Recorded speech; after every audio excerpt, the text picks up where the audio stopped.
In this video, I will show you how to delete board on Trello. Log in first into your Trello account. Here's our boards on Trello. It can also be seen here as a list. We have two options. First option, click on the three dots here and select Close Board. Click on Close. And automatically, it will not reflect here anymore. Click on View Closed Boards and choose Delete to delete the board permanently.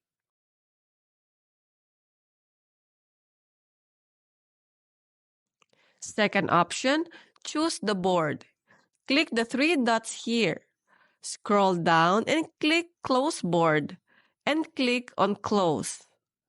A pop-up window will appear. Delete your board. And that's it.